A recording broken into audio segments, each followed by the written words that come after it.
General Hospital spoilers. Michael becomes the boss of Corinthos. Gio takes on a new mission that could change everything. Port Charles is no stranger to shocking power shifts and dangerous alliances, but what's coming next is about to turn the mob world and the Courtemain family upside down. With Sonny Corinthos increasingly unstable, Michael Corinthos steps up in a way no one saw coming.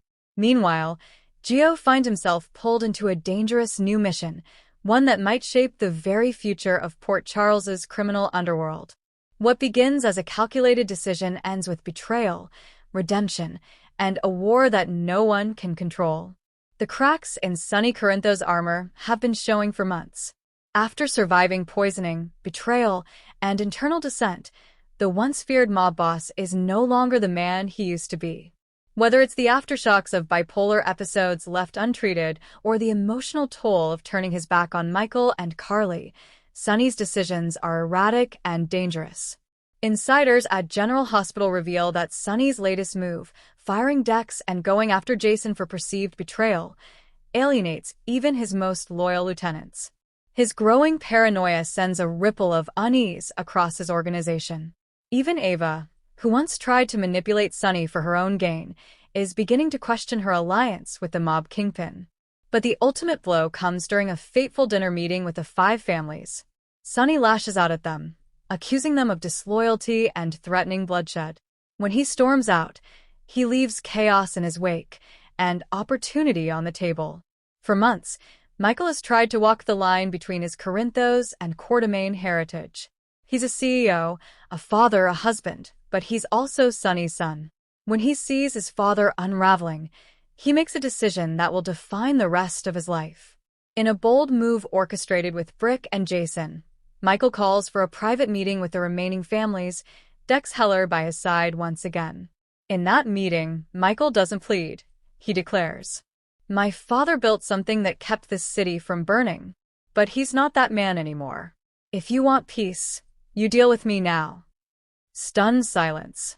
And then, grudging acceptance. It's official.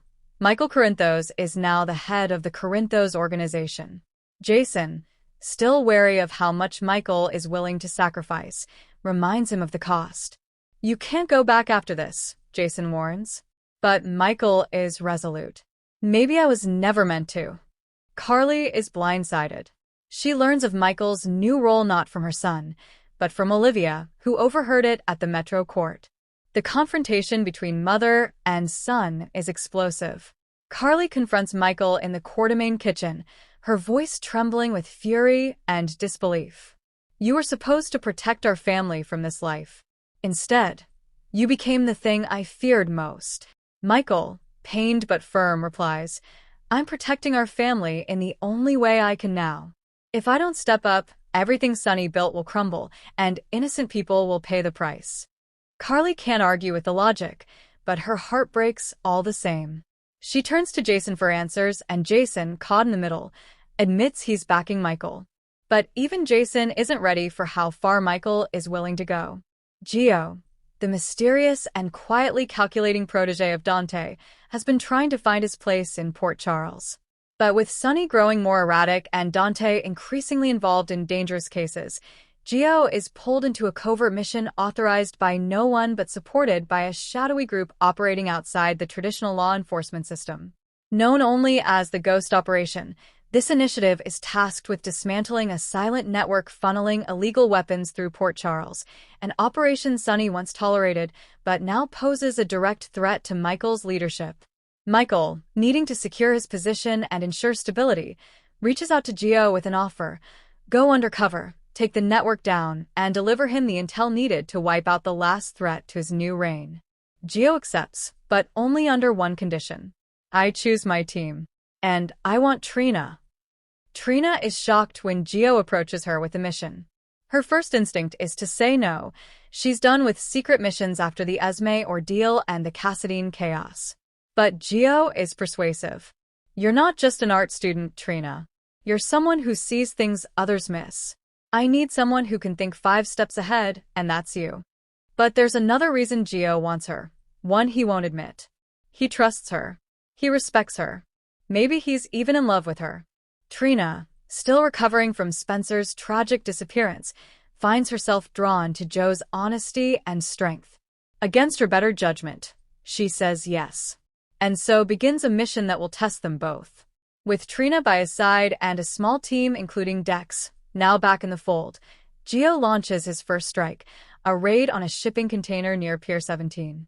The operation is precise, brutal, and effective. Gio uncovers documents linking the weapons trade to a corrupt councilman and possibly to a former ally of Sonny's, now working for the enemy. Trina is stunned by how quickly things escalate.